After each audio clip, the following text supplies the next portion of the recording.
नमस्कार, मैं अनिश कुमार स्वागत करता हूं आपके अपने यूट्यूब चैनल स्टडी पॉइंट 11 में। देखो भाई, आज हम लोग शुरुआत कर रहे हैं एसएससी जीडी अंकित भाटी सर की किताब को लेकर, ठीक है।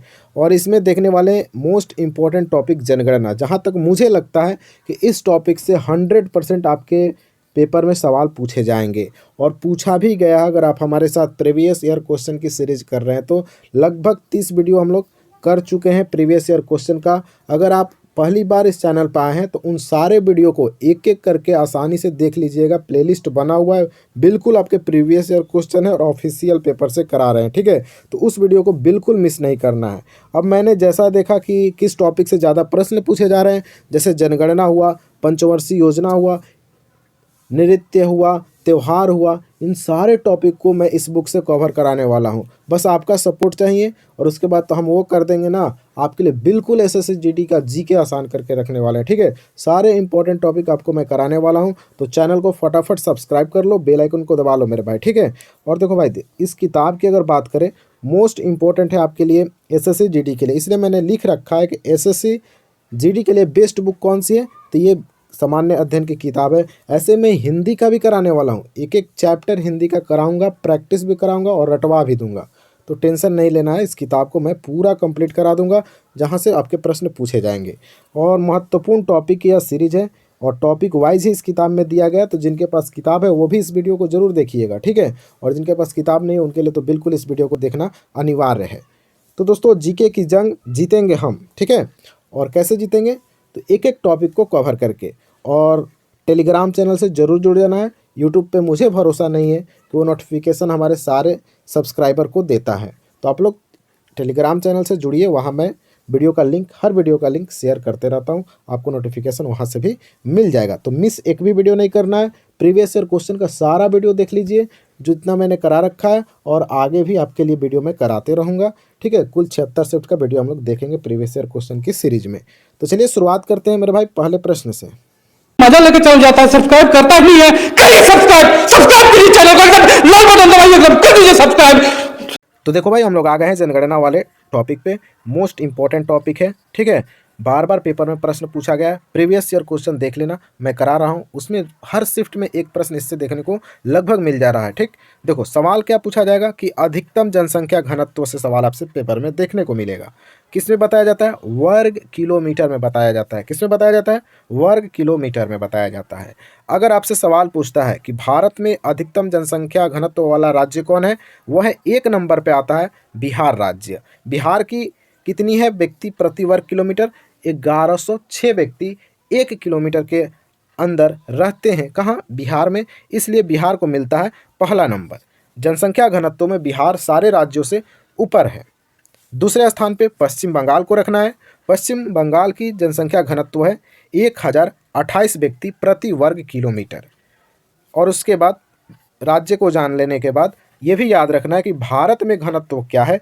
तो भारत की जनसंख्या घनत्व है 382 व्यक्ति प्रति वर्ग किलोमीटर। फटाफट मेरे साथ रिवीजन करो। बिहार की जनसंख्या घनत्व 1106 व्यक्ति प्रति वर्ग किलोमीटर, पश्चिम बंगाल का 1028 व्यक्ति वर्ग किलोमीटर, और भारत का घनत्व 382 व्यक्ति प्रति वर्ग किलोमीटर है, याद रखना।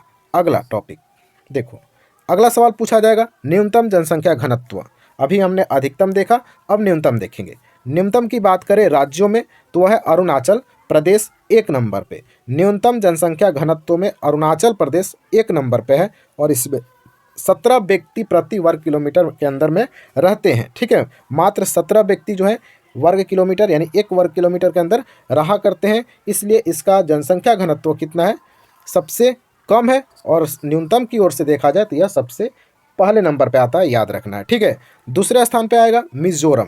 तो न्यूनतम जनसंख्या घनत्व के अनुसार मिजोरम आपका दूसरे स्थान पे आता है, जहां 52 व्यक्ति प्रति वर्ग किलोमीटर रहा करते हैं, याद रखना है, ठीक है। तो मिजोरम को याद रखना है। इस बार बिहार दरोगा में तीसरे नंबर का भी सवाल पूछा गया था कि शिक्षा में कौन है, तो इस प्रकार से आपके प्रश्न देखने को मिल सकते हैं। तो दूसरा नंबर याद रखना है, न्यूनतम जनसंख्या घनत्व अरुणाचल प्रदेश 1 पर, मिजोरम 2 पर। अगला देखा जाए सर्वाधिक जनसंख्या घनत्व केंद्र शासित प्रदेश में। आ जाओ, किस में देखना है?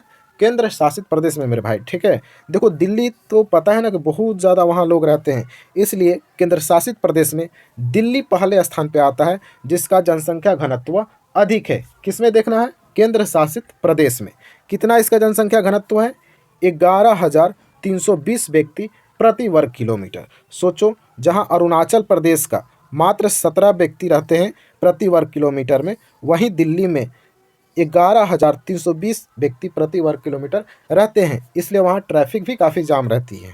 जब जनसंख्या बढ़ेगा, गाड़ियाँ बढ़ेंगी, तो फिर ट्रैफिक जाम होगा, बहुत सारी प्रॉब्लमें आ सकती हैं, याद रखना है। तो दिल्ली हो जाएगा सर्वाधिक जनसंख्या घनत्व वाला केंद्र शासित प्रदेश में पहले स्थान पे। याद हो गया। दूसरे नंबर पे आता है अंडमान एवं निकोबार। यहाँ 46 व्यक्ति वर्ग किलोमीटर होता है, जो कि सबसे कम है। यानी सबसे अधिक याद रखना है दिल्ली, और सबसे कम किसका है? अंडमान एवं निकोबार का। कितने व्यक्ति रहते हैं? 46 व्यक्ति प्रति वर्ग किलोमीटर के अंतराल में। ठीक है। अगला देखो, अधिकतम लिंगानुपात राज्य, यानी किस राज्य में सर्वाधिक लिंगानुपात देखने को मिलता है। देखो, केरल जो राज्य है वहाँ 1000 पुरुषों पर 1084 महिलाएं हैं, याद रखना है। ठीक है। तो सबसे प्रथम स्थान पे कौन आता है? केरल आता है। अधिकतम लिंगानुपात किसमें? राज्य में बात कर रहे हैं। किसमें बात कर रहे हैं? राज्य में देखा जा रहा है, तो केरल है 1 नंबर पे। दूसरे नंबर पे कौन है? तमिलनाडु। तमिलनाडु की कितनी है? तो 995 है, यानी 1000 पुरुष पे 995 महिलाएं हैं तमिलनाडु में, इसलिए तमिलनाडु को हम लोग दूसरे स्थान पे रखते हैं। आगे देखते हैं, न्यूनतम लिंगानुपात राज्य की बात किया जाए, यानी किस राज्य में न्यूनतम लिंगानुपात राज्य देखा जाता है। तो पहले नंबर पे मेरे भाई हरियाणा। हरियाणा में मात्र 879 यानी 879 महिलाएं हैं कुल 1000 पुरुष के ऊपर। याद रखना, न्यूनतम लिंगानुपात में पहले स्थान पर आएगा हरियाणा। दूसरे स्थान पर आ जाएगा जम्मू कश्मीर। यहाँ कितनी महिलाएं हैं? 889 हैं, याद रखना है, प्रति 1000 पुरुषों पे। तो न्यूनतम लिंगानुपात में मेरे भाई दूसरे स्थान पे जम्मू कश्मीर, पहले स्थान पे हरियाणा, दूसरे स्थान पे जम्मू कश्मीर। आगे देखो, सर्वाधिक लिंगानुपात, यानी किस केंद्र शासित प्रदेश में सर्वाधिक लिंगानुपात पाया गया। देखो, पुडुचेरी जो है 1 नंबर पे आता है, 1027 सर्वाधिक लिंगानुपात वाला राज्य केंद्र शासित प्रदेश है। याद रखना, केंद्र शासित प्रदेश है सर्वाधिक लिंगानुपात वाला पुडुचेरी। कितनी है? तो 1037 है। न्यूनतम लिंगानुपात वाला केंद्र शासित प्रदेश यह हो जाएगा दमन एवं दीव। मात्र यहाँ 618 महिलाएं हैं प्रति 1000 पुरुषों के ऊपर। तो दमन और दीव में न्यूनतम लिंगानुपात देखा जाता है। 1 नंबर पर आएगा दमन और दीव। नोट में लिखा गया है कि भारत का लिंगानुपात 943 है, यानी अगर पूरे भारत को मिला के देखा जाए, पूरे राज्यों को मिला के देखा जाए, तो भारत की लिंगानुपात है 943 महिलाएं प्रति 1000 पुरुष पर। याद रखना। ठीक है। अब आ जाओ साक्षरता की तरफ। सर्वाधिक साक्षरता वाला राज्य, बात करें केरल।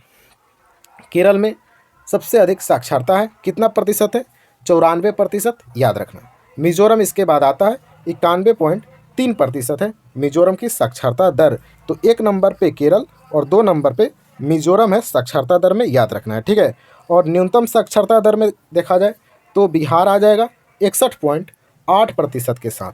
यानी सबसे कम साक्षरता कहाँ है?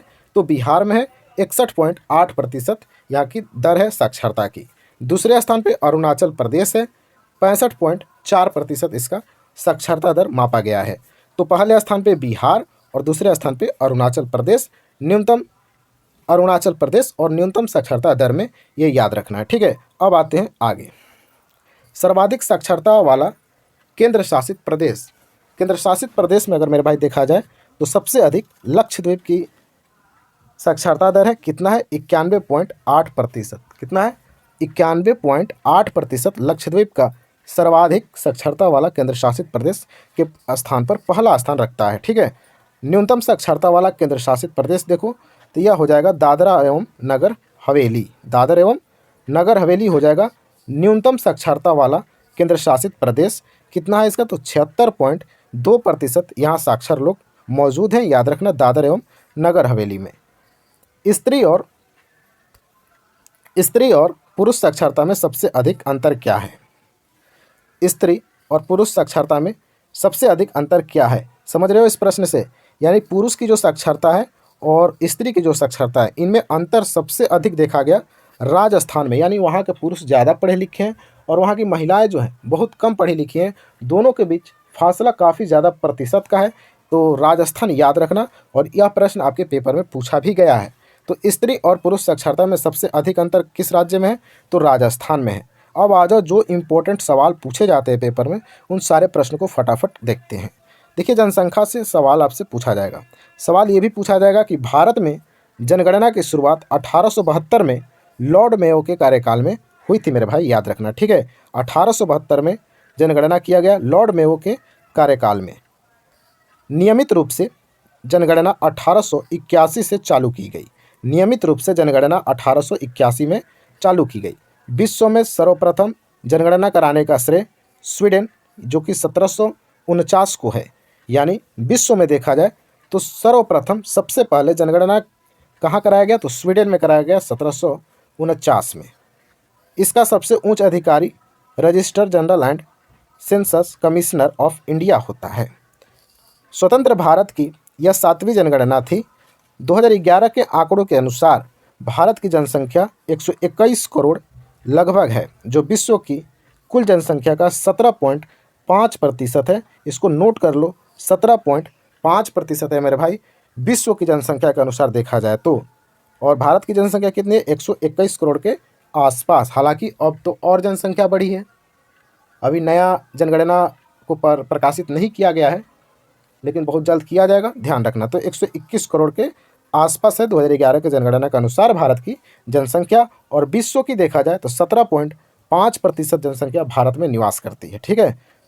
नेक्स्ट पॉइंट है कि 2011 की जनगणना के अनुसार एससी की संख्या 20 करोड़ है। एससी की संख्या 20 करोड़ है। सबसे ज़्यादा एससी की संख्या उत्तर प्रदेश में है। एससी की जनसंख्या सबसे ज़्यादा उत्तर प्रदेश में, याद रखना मेरे भाई, ठीक है। एससी कास्ट वाला है, समझ में आता है ना। SC, ST, OBC, general, EWS, ये सब आपको पता होगा, ठीक है। तो एससी की जनसंख्या सबसे ज़्यादा कहाँ है? तो उत्तर प्रदेश में है, याद रखना। 2011 की एसटी की जनसंख्या 10 करोड़ है। यानी 2011 में जो जनगणना हुआ उसमें जो एसटी जातियाँ हैं उनकी 10 करोड़ जनसंख्या है भारत में। अगला पॉइंट है कि सबसे ज़्यादा एसटी वाला राज्य कौन है? तो है मध्य प्रदेश, यानी एमपी। तो सर्वाधिक एसटी की जो जाति है वो कहाँ निवास करती है? मध्य प्रदेश में निवास करती है, याद रखना। अगला पॉइंट है दशकीय वृद्धि। मोस्ट इंपॉर्टेंट है, ट्रेंडिंग है, और यहाँ से पेपर में सवाल लगातार पूछे गए हैं दशकीय वृद्धि से। देखो मेरे भाई, 2001 और 2011 के दौरान भारत की जनसंख्या की वृद्धि दर 17.64% रहा है। नोट कर लो कॉपी में, दिमाग में अगर नोट होता है तो बहुत अच्छी बात है, नहीं हो पा रहा है तो कॉपी में भी नोट कर लेना है। पेन कॉपी लेकर बैठो, और जो प्रश्न इंपॉर्टेंट लगता है कि हमको नहीं याद है उसको नोट कर लो। वर्ष 2001 में यह 21.25% थी।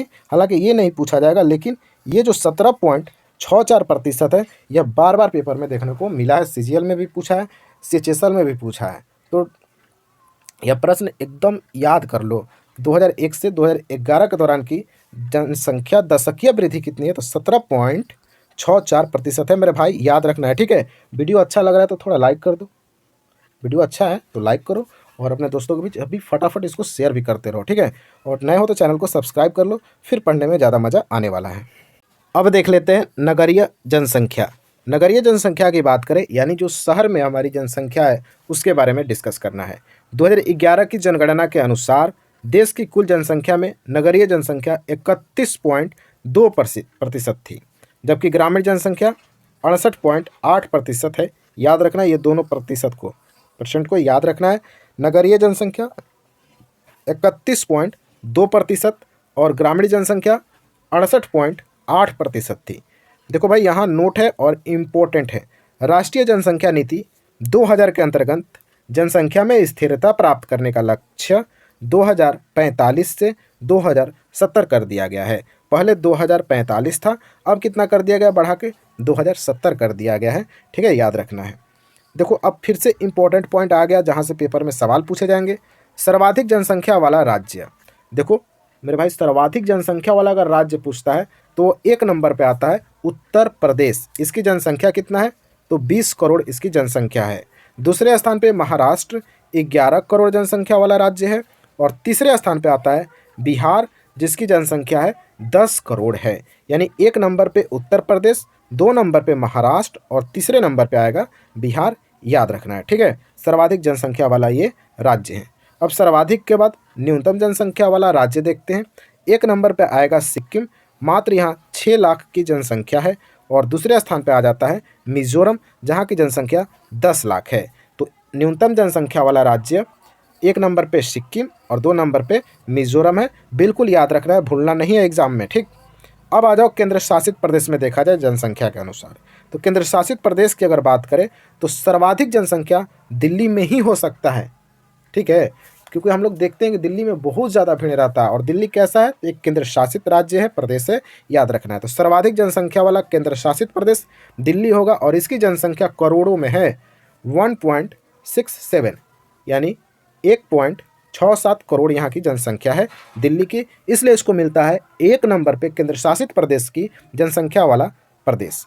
दूसरे नंबर पे आएगा, हालांकि दूसरा नंबर नहीं दिया है, न्यूनतम जनसंख्या देख लो। सर्वाधिक के बाद अब न्यूनतम याद कर लो। लक्षद्वीप की जनसंख्या जो है न्यूनतम है, और लक्षद्वीप क्या है, केंद्र शासित प्रदेश है। और सबसे कम जनसंख्या वाला केंद्र शासित प्रदेश लक्षद्वीप होगा, जहां मात्र 64,000 लोग रहा करते हैं। यानी 2011 की जनगणना के अनुसार लक्षद्वीप में मात्र 64,000 लोग हैं, याद रखना। तो न्यूनतम जनसंख्या वाला केंद्र शासित प्रदेश में हो जाएगा लक्षद्वीप, और सर्वाधिक जनसंख्या केंद्र शासित प्रदेश वाला राज्य हो जाएगा दिल्ली। अब आ जाओ नेक्स्ट पॉइंट पे मेरे भाई, वीडियो को थोड़ा शेयर भी किया करो। देखो दशकीय वृद्धि, दशकीय वृद्धि यानी 10 साल में। राज्य में देखते हैं तो मेघालय जो है, बोर हो सकते हैं आप, लेकिन आपके पेपर के लिए इम्पोर्टेंट है। और जो पेपर सेट करते हैं वो ऐसे ही टॉपिक्स उठाते हैं जहाँ आपको पढ़ने का मन ही ना करे, ठीक है, जहाँ से आपको पढ़ने में इंटरेस्ट ना जागे, वहाँ से सवाल वो उठा लेते हैं। तो याद रखना, दशकीय वृद्धि राज्य में देखेंगे सबसे अधिक देखा गया मेघालय में। और कितना वृद्धि हो गया, तो 27.8% की वृद्धि हुई है मेघालय राज्य में।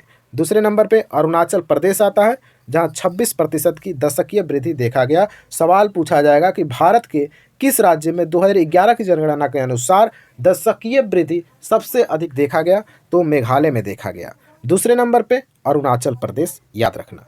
अब आ जाओ दशकीय गिरावट राज्य में। जब बढ़ोतरी हुई तो कहीं कहीं गिरावट भी हुई होगी, याद रखना। दशकीय गिरावट में नंबर 1 पे आएगा नागालैंड, कितना 0.6% की यहाँ गिरावट देखी गई है। दूसरे नंबर पे केरल आएगा, 4.9% की गिरावट तय है, याद रखना, ठीक है। तो सबसे ज़्यादा गिरावट कहाँ आई, नागालैंड में, और उसके बाद केरल में। महत्वपूर्ण तथ्य याद रखना, जहां से पेपर में डायरेक्ट सवाल पूछे जाएंगे। महत्वपूर्ण तथ्य क्या है, याद रखना कि हेनरी वाल्टर को भारतीय जनगणना का पिता कहा जाता है। हेनरी वाल्टर को भारतीय जनगणना का पिता कहा जाता है। हेनरी वाल्टर को भारतीय जनगणना का पिता कहा जाता है। प्रथम अनौपचारिक जनगणना लॉर्ड मेयो के शासनकाल में 1872 में किया गया।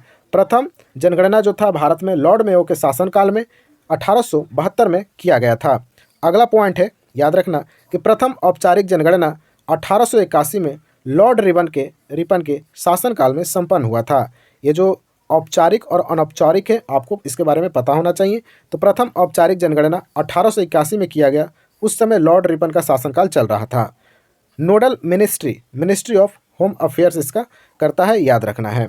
जनगणना की बात करें तो जनगणना अनुच्छेद 246 के अंतर्गत संघ सूची का विषय है, और यह पेपर में पूछा गया प्रश्न है कि जनगणना किस अनुच्छेद में आता है, तो 246 में आता है। और किसके अंतर्गत आता है, तो संघ सूची के अनुसार इसके विषय में शामिल किया गया है। किसमें, संघ सूची का विषय है जनगणना, जो कि अनुच्छेद 246 में लिखा गया है। नेक्स्ट पॉइंट है भाई मेरा, याद रखना एक एक पॉइंट, इसलिए मैं इतना चिल्ला चिल्ला के पढ़ा रहा हूँ। प्रथम स्वतंत्र जनगणना कब की गई, तो 1951 में। याद होगा जब भारत आज़ाद हुआ तो जनगणना हुआ होगा, तो 1951 में पहली बार आज़ादी के बाद भारत में जनगणना की गई थी। उस समय राष्ट्रपति कौन थे, राजेंद्र प्रसाद, और प्रधानमंत्री कौन थे, पंडित जवाहरलाल नेहरू। ये फैक्ट भी याद रखना। 2011 की जनगणना 1872 के बाद से 15वीं थी, और स्वतंत्रता के बाद 7वीं जनगणना थी। यानी जब से 1881 से जनगणना शुरू हुआ है, तब से देखा जाए तो 15वीं जनगणना थी, और आज़ादी के बाद यह 7वीं जनगणना थी। याद रखना, याद रखना, याद रखना, ठीक है। अगला सवाल, स्वतंत्र भारत के प्रथम रजिस्ट्रार जनरल और sessions commissioner R.A. Gopal Swami थे। वर्ष 2011 की जनगणना का स्लोगन क्या है, आवर स्लोगन, आवर फ्यूचर, ये एसएससी जीडी के पेपर में पूछा गया, मैं कराने वाला भी हूँ प्रीवियस ईयर क्वेश्चन में, ठीक है। तो 2011 की जनगणना का स्लोगन क्या था? Our slogan our future. Next point है कि सीएम चंद्रमौली 2011 की जनगणना आयुक्त थे। याद है ना, जनगणना आयुक्त हुआ करते हैं। तो सीएम चंद्रमौली 2011 के जनगणना आयुक्त थे और इनके कार्यकाल में 2011 की जनगणना किया गया था। नेक्स्ट पॉइंट है कि भारत की जनगणना 121.05 करोड़ है। एग्जैक्ट याद रखना कि 2011 की जनगणना के अनुसार भारत की जनसंख्या 121.05 करोड़ है, याद रखना है। अब बढ़ गया है, जब आएगा नया वाला तो उसको भी मैं कराने वाला हूँ, ठीक है। जब तक आया तब तक इसको ही आपको ध्यान में रखना है, 2011 की जनगणना को। नेक्स्ट पॉइंट है, विश्व में भारत की जनगणना प्रतिशत क्या है? तो ऊपर मैंने बता रखा है 17.5% है पूरे विश्व की भारत में जनसंख्या निवास करती है, 17.5%। नेक्स्ट पॉइंट है भील। भील जो है भारत की सबसे लोकप्रिय जनजाति है। यह भी पेपर में पूछा गया सवाल है कि भारत के सबसे लोकप्रिय जनजाति कौन है? वो है भील, याद रखना, ठीक है। सबसे अधिक बोली जाने वाली भाषा तो हिंदी है तथा दूसरी सबसे अधिक बोली जाने वाली भाषा बंगाली है, याद रखना। सबसे ज़्यादा भारत में बोली जाने वाली भाषा हिंदी और दूसरे नंबर पे आएगा बंगाली, दोनों पॉइंट याद रखना, ठीक है। लिंगानुपात में देखा जाए तो बच्चों में अगर लिंगानुपात देखा जाए तो 919 है, यानी 1000 बच्चों पे 919 बच्चियां हैं हमारे भारत में। अधिकतम कहाँ है लिंगानुपात? तो है अरुणाचल प्रदेश में है। अरुणाचल प्रदेश में सर्वाधिक लिंगानुपात देखा जाता है बच्चों के अनुसार, छोटे छोटे बच्चों में लिंगानुपात देखा जा रहा है, तो हो जाएगा अरुणाचल प्रदेश 972। और न्यूनतम की बात करें तो वो हो जाएगा हरियाणा 834, यानी हरियाणा में 1000 बच्चों के ऊपर मात्र 834 बच्चियां हैं, याद रखना, ठीक है। प्रथम आर्थिक जनगणना 1977 में किया गया था। प्रथम आर्थिक जनगणना 1977 में किया गया था। अब कमेंट बॉक्स में बता दो फटाफट कि प्रथम राज्य कौन है जो जातीय जनगणना करा दिया? प्रथम राज्य कहाँ कौन है? नाम कमेंट बॉक्स में बताओ, उसका मुख्यमंत्री का नाम बताओ, उसका राज्यपाल का नाम बता दो। वह राज्य जहाँ जातीय जनगणना पहली बार भारत में कराई गई, कमेंट बॉक्स में छापो। देखो, आर्थिक जनगणना याद रखना 1977 में कराया गया। वर्ष 2011 का सर्वाधिक जनसंख्या वाला जिला वह है ठाणे, 1.1 करोड़ है यह जिला है और यहाँ की जनसंख्या देखो 1.1 करोड़ है, याद रखना, ठीक है। सर्वाधिक ग्रोथ रेट यानी कहाँ सबसे ज़्यादा ग्रोथ किया, वह है मेघालय। ऊपर मैंने इसके बारे में चिल्ला कर डिस्कस किया है, याद हो गया आपको जनगणना। और इसके बाहर एक प्रश्न भी जनगणना से नहीं पूछा जाएगा, याद रखना, ठीक है। और कमेंट बॉक्स में बता दो, कमेंट बॉक्स में फटाफट बताओ कि यह वीडियो कैसा लगा। मुझे थोड़ा गला भी सूख रहा है तो जा रहे हैं हम पानी पीने।